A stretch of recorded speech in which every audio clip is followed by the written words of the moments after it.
ইসলামী ছাত্র আন্দোলন বাংলাদেশ বরিশাল জেলা শাখা কর্তৃক আয়োজিত আজকের সম্মেলনের সম্মানিত সভাপতি, কেন্দ্রীয় সভাপতি, সর্বস্তরের জনগণ ভাইয়ের আমার, ইসলামী ছাত্র আন্দোলন সাহাবাদের অনুসরণ, ইসলামী ছাত্র আন্দোলন রুহানিয়াত ও জেহাদের সমন্বিত প্রয়াস। জিহাদ ব্যতীত ইবাদত রুহবানিয়াত আর রুহানিয়াত ব্যতীত জেহাদ সন্ত্রাস। মনে রাখতে হবে, রুহানিয়াত ও জেহাদের সমন্বয়ে আমরা কামিয়াবি অর্জন করতে পারবো। যেই সংগঠনের মধ্যে রুহানিয়াত নেই, সেই সংগঠন আজকে হোক কালকে হোক পথভ্রষ্ট হবেই, কোনো সন্দেহ নেই। ইসলামী ছাত্র আন্দোলন সাহাবাদের অনুসরণ। ইসলামী ছাত্র আন্দোলন এরদোগানের অনুসরণ করে না, মুরসির অনুসরণ করে না। ইসলামী ছাত্র আন্দোলন কোনো ব্যক্তির অনুসরণ করে না। ইসলামী ছাত্র আন্দোলন সবসময় অনুসরণ করে জনাবে মুহাম্মদ রাসূলুল্লাহ সাল্লাল্লাহু আলাইহি ওয়াসাল্লামের এবং সাহাবায়ে কেরাম রিদওয়ানুল্লাহি তাআলা আলাইহিম আজমাইনদের। মনে রাখতে হবে, সাহাবারা একজন জাহেদ ছিলেন। ঈশা ছাত্র আন্দোলনের প্রত্যেকটা ছেলেকে জাহেদ হতে হবে, ত্যাগী হতে হবে। সাহাবারা আবেদ ছিলেন। ঈশা ছাত্র আন্দোলনের প্রত্যেকটা ছেলেকে আবেদ হতে হবে। সাহাবারা মুত্তাকিন ছিলেন। আমাদের সবাইকে মুত্তাকিন হতে হবে। সাহাবার মুজাহিদ ছিলেন। আমাদের সবাইকে মুজাহিদ হতে হবে। সাহারা মুবাল্লিগ ছিলেন। আমাদের সবাইকে দাওয়াতি কাজ করতে হবে। সাহাবারা নিজের উপর অন্য ভাইকে প্রাধান্য দিতেন। আপনাকে আমাকেও নিজের চেয়ে অন্য ভাইকে প্রাধান্য দিতে হবে।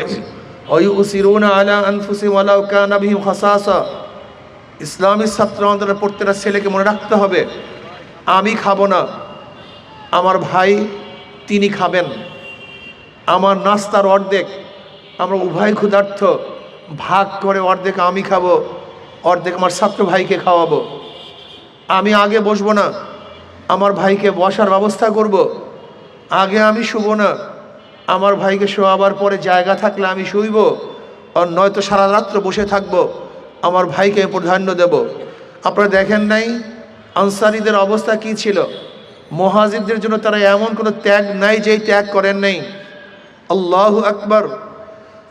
আনসারীদের একটা ঘরকে ভাগ করে তার মুজাহিদ ভাইকে অর্ধেক দিয়ে দিয়েছেন। জমিকে ভাগ করে তার ভাইকে অর্ধেক দিয়ে দিয়েছেন। খানাকে ভাগ করে নিজে অর্ধেক খেয়েছেন, ভাইকে অর্ধেক দিয়েছেন। নিজের বস্ত্রকে ভাগ করে অর্ধেক বস্ত্র নিজে পরেছেন, আর বাকি বস্ত্র ভাইয়ের উপর দান করেছেন। সাহাবায়ে কেরাম রিদওয়ানুল্লাহ আজমাইন একজন মুমিনদের জন্য, মুসলমানদের জন্য সর্বোচ্চ ত্যাগ করেছেন। আপনারা জানেন, এক যুদ্ধের মধ্যে এক সাহাবী শহীদ অবস্থায় পানি বলে ডাকছেন। তার চাচাতো ভাই তার কাছে পানি নিয়ে গেছে। এর মধ্যে অন্য দূরের থেকে আসছে পানি।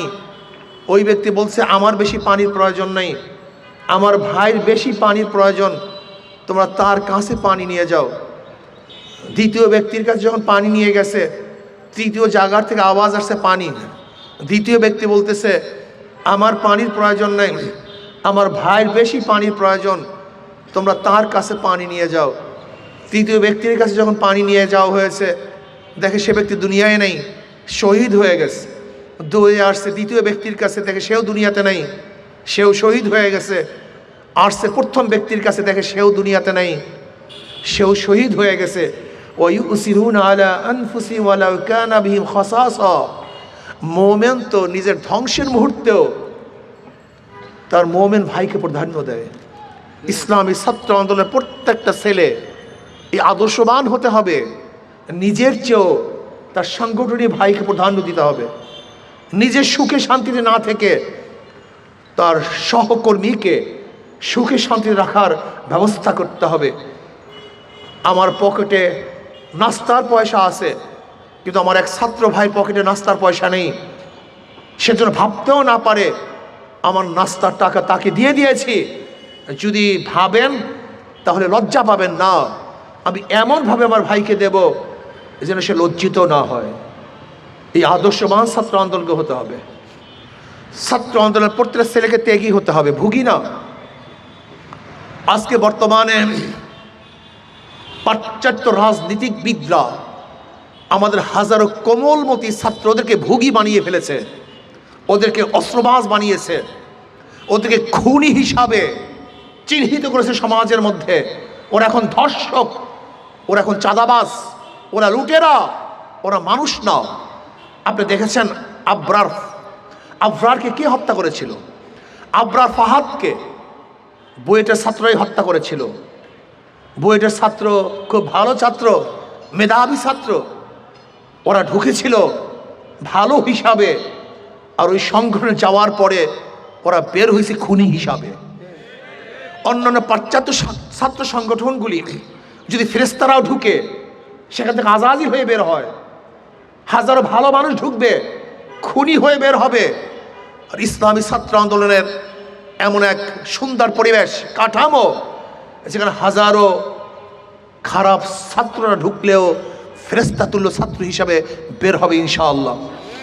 আপনারা দেখেছেন জাহাঙ্গীর ইউনিভার্সিটিতে 100 ধর্ষণ করার পরে সেঞ্চুরি পালন করেছে কারা? এই মেধাবী ছাত্ররা। আজকে ঢাকা ইউনিভার্সিটিতে অস্ত্রবাজি কারা করে? এই মেধাবী ছাত্ররা। আজকে টেন্ডারবাজি কারা করে? এই মেধাবী ছাত্ররা, যারা ফুলের মতো ছিল, কিন্তু আজকে ওই সমস্ত সংগঠন করার পরে তারা ডাকাত হয়েছে, ধর্ষক হয়েছে, চাঁদাবাজ হয়েছে, গুন্ডা হয়েছে, বদমাশ হয়েছে। ইসলামী ছাত্র এমন এক সংগঠন যেখানে হাজারো খারাপ মানুষ ঢুকবে, ফেরেশতাতুল্য মানুষ হিসাবে সেখান থেকে বের হবে। এর ইসলামী ছাত্র আন্দোলন প্রত্যেক ছেলেকে বলবো, ত্যাগী হও। এই সমাজের জন্য ত্যাগ করতে হবে, এই জনগণের জন্য ত্যাগ করতে হবে, এই দেশের জন্য ত্যাগ করতে হবে, বৈষম্য দূর করার জন্য ত্যাগ করতে হবে, চাঁদাবাজি বন্ধ করার জন্য ত্যাগ করতে হবে, ঘুষ বন্ধ করার জন্য ত্যাগ করতে হবে। এই ভূখণ্ডকে রক্ষা করার জন্য হাজারো ত্যাগ তোমাকে করতেই হবে ইনশাআল্লাহ। প্রিয় ছাত্র ভাইয়েরা আমার, আজকে বাংলাদেশের অবস্থাটা কি? বারবার রক্ত দিয়েছিলাম, আন্দোলন করেছিলাম, সংগ্রাম করেছিলাম মানুষকে মুক্তি দেওয়ার জন্য, শান্তি দেওয়ার জন্য, মানুষের অধিকারকে প্রতিষ্ঠিত করার জন্য। কিন্তু আজকে আমরা কি দেখছি? এত রক্ত, এত আন্দোলন করার পরেও আজকে বাংলাদেশের মানুষ স্বাধীন নয়, তাদের অধিকার বাস্তবায়ন হচ্ছে না, আমরা তাদের পাশে দাঁড়াতে পারছি না। এর মূল কারণটা কি? এর মূল কারণ হলো যারা আমরা নেতৃত্ব প্রদান করি তারা অসৎ, অযোগ্য, জালেম, খুনি, ডাকাত, ধর্ষক। এরা নেতৃত্ব দিলে দেশের মানুষ কোনোদিন শান্তি পাবে না। এই যে ঈশা ছাত্র আন্দোলনের কাজটা কি? কু আনফুসাকুম আহলিকুম নারা, নিজেও জাহান্নামের আগুন থেকে বাঁচো, সমাজকেও বাঁচাও। নিজে গঠন হওয়ার ভিত্তিতে সমাজকে গঠন করতে হবে, নিজেকে তৈয়ার করার ভিত্তিতে সমাজকে তৈয়ার করতে হবে। নিজে গঠন হব না, সমাজকে গঠন করব, এটা কোনোদিন সম্ভব না, কোনোদিন হতে পারে না। এই ইসলামী ছাত্র আন্দোলনের প্রত্যেকটা ছেলেকে, দেশকে গঠন করার জন্য প্রথম নিজেকে গঠন করতে হবে, নিজেকে প্রস্তুতি গ্রহণ করতে হবে। যদি আমরা ইনশাল্লাহ প্রস্তুতি গ্রহণ করি, যোগ্য হই, আর তোমরা যদি নেতৃত্ব দাও, তাহলে এদেশের মানুষ একদিন শান্তি পাবে, মুক্তি পাবে ইনশাআল্লাহ। ইসলামী ছাত্র আন্দোলন এমন এক সংগঠন যাদের মধ্যে চাঁদাবাজ নাই, গুন্ডা নাই, লুটেরা নাই। আশা করি ইনশাআল্লাহ এরাই যদি এদেশের একদিন নেতা হয়, তাহলে এদেশের মানুষ মুক্তি পাবে, জেলেরা মুক্তি পাবে, তাঁতিরা মুক্তি পাবে, শ্রমিকরা মুক্তি পাবে, যেখানে মুক্তি পাবে মজদুররা, যেখানে মুক্তি পাবে মুসিরা, কামাররা, ঋষিরা, এবং যেখানে মুক্তি পাবে মুসলমান, হিন্দু, বৌদ্ধ, খ্রিস্টান, প্রত্যেকটা পুরুষ এবং মহিলারা স্বাধীনভাবে বসবাস করতে পারবে। এরকম সমাজের জন্য তৈরি হয় ইনশাআল্লাহ। এর জন্য আসুন আমরা চেষ্টা করব। আগামী নির্বাচন আসতেছে, অনেকেই ভেবেছে নির্বাচনের বৈতরণী তার এমনিতেই পাড়ি দিবে। আপনাদের মনে রাখতে হবে এদেশের মানুষ সচেতন হয়েছে, যেই দলের মধ্যে গুন্ডা আছে, চাঁদাবাজ আছে, খুনি আছে, লুটেরা আছে, এদেশের মানুষ তাদেরকে আর ভোট দেবেন ইনশাআল্লাহ। দিতে পারে না, কেন? চাঁদাবাজির জন্য ভোট দিবে, গুন্ডামি করার জন্য ভোট দিবে, দখলদারি করার জন্য ভোট দিবে না, এদেরকে মানুষ আর ভোট দিবে না। আমি বিশ্বাস করি আগামী যে সূর্য উদিত হবে, সেই সূর্য উদিত হবে ইসলামের সূর্য, যে ইসলামের সূর্যের মধ্যে সমস্ত মানুষ শান্তি পাবে, যেখানে পুরুষরাও শান্তি পাবে, মহিলারাও শান্তি পাবে, যেখানে নিরাপত্তা লাভ করে মুসলমান এবং হিন্দু খ্রিস্টান মধ্য সমস্ত জাতির মানুষ, যে সূর্যের মধ্যে সূর্যের আলোতে শান্তি পাবে, সেই সূর্যটার নামই হলো ইসলামী সূর্য। এর জন্য আসো ইনশাআল্লাহ আমরা ইসলামী সূর্য উদিত করার জন্য চেষ্টা করব, সাধনা করব। অন্তর্বর্তীকালীন সরকারকে বলবো, দেখেন নির্বাচন দিবেন, যেন তেন নির্বাচন দিলে এদেশের মানুষ গ্রহণ করবে না। আপনাকে মনে রাখতে হবে, যদি নির্বাচনের পরিবেশ সৃষ্টি না করে, লেভেল প্লেইং ফিল্ড তৈরি না করে আপনি নির্বাচন দেন, তাহলে আবার আপনি ব্যর্থ হবেন, আবারও ব্যর্থ হবেন। মানুষ কিন্তু আপনাকে ছাড় দিবে না। এর জন্য আসুন এমন নির্বাচন দিবেন যে নির্বাচনের মধ্যে প্রত্যেকটা মানুষ তার ভোট অধিকার প্রয়োগ করতে পারে, সেই ব্যবস্থা করতে হবে। আসুন, জনগণের স্বাধীনতা না দিয়ে নির্বাচন দিলে সেখানে নির্বাচন কোনোদিন নিরপেক্ষ নির্বাচন হবে না। কাজে আগামী নির্বাচন হবে ইসলামের পক্ষে নির্বাচন, আগামী নির্বাচন হবে হাত পাখার পক্ষে নির্বাচন ইনশাআল্লাহ। হাত পাখা এমন এক প্রতীক, আশা করি ইনশাআল্লাহ যদি হাত পাখা বিজয় হয় তাহলে জনগণ বিজয় হবে, হাত পাখা বিজয় হয় এই মানুষ বিজয় হবে, হাত পাখা বিজয় হয় এই দেশ বিজয় হবে ইনশাআল্লাহ। পিআর সিস্টেমে নির্বাচন চাই, সংখ্যানুপাতিক হারে নির্বাচন চাই, যেখানে মানুষ মার্কায় ভোট দিবে। যদি মার্কায় ভোট দেয় তাহলে পেশি শক্তি ব্যবহার হবে না, কালো টাকার সরাসরি হবে না, জাতীয় এক সংসদ হবে, সমস্ত আদর্শের মানুষ সেই সংসদে থাকবে, প্রত্যেকের কথা বলতে পারবে। পিআর সিস্টেমে নির্বাচন হলে সেখান থেকে আর ফ্যাসিস্ট তৈরি হবে না। এর জন্য সরকারকে বলবো অবশ্যই পিআর সিস্টেমে নির্বাচন দিতে হবে, নির্বাচনের পরিবেশের সৃষ্টির মাধ্যমে নির্বাচন দিতে হবে, সংস্কারের ভিত্তিতে নির্বাচন দিতে হবে।